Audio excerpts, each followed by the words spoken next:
Samantala mga Kasonation, mga problema sa edukasyon sa BARMM ang muling binusisi sa oversight hearing ng Bangsamoro Parliament.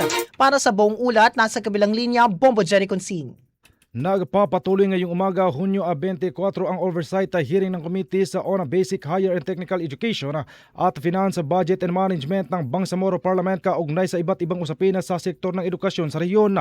Sentro ng pagdinig ang mga isyong kinakaharap ng Ministry of Basic, Higher and Technical Education o MBHTEK bilang ang mga natuklasan sa EDUCOM2 report at iba pang matagal ng suliranin sa sistema ng edukasyon sa rehiyon. Tinalaki rin sa pagdinig ang mga bakanting posisyon sa ministry at ang usapin ng hindi umano na iriremita na GSIS contribution ng ilang guro at empleyado. Sinusuri rin ng mga mambabatas ang epekto ng mga naturang issue sa operasyon. Sentro ng pagdinig ang mga isyong kinakaharap ng Ministry of Basic, Higher and Technical Education o MBHTEK bilang ang mga natuklasan sa EDUCOM2 report at iba pang matagal ng suliranin sa sistema ng edukasyon sa rehiyon. Tinalaki rin sa pagdinig ang mga bakanting posisyon sa ministeryo at ang usapin na hindi umano na ireremita sa GSIS contribution ng ilang guro at empleyado. Sinusuri rin ng mga mambabatas ang epekto ng mga naturang issue sa operasyon ng mga parlan at ang kapakanan ng mga education personnel.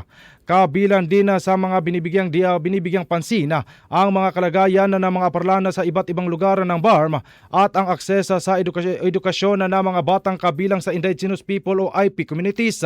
Layunin ng pagdinig na matukoy ang mga hamon at posibleng hakbang upang mapabuti ang serbisyo sa sektor ng edukasyon. Pinag-uusapan na din ng mga komite ang mga school-less barangays, mga hamon sa hiring process ng mga guro at kawani at ang mga ulatan ng mga pagkakantala ng pagpapasweldo ng ilang education personnel. Tinalaki rin ang pagtalaga ng ilang secondary school teachers sa mga elementary school at ang epekto nito sa kalidad ng pagtuturo. Inaasahang maglalabas ng rekomendasyon ang mga komite batay sa impormasyong makakalap sa pagdinig. Layunin nitong matugunan ang mga umiiral na suliranin at mapalakas ang paghahatid ng serbisyo pang-edukasyon sa Bangsamoro Region. At yan ang aking report. Ako si Bombo Jerry Consing and this is Bombo Radio Philippines, the number one and most trusted source of news and information. Basta Radio, Bombo!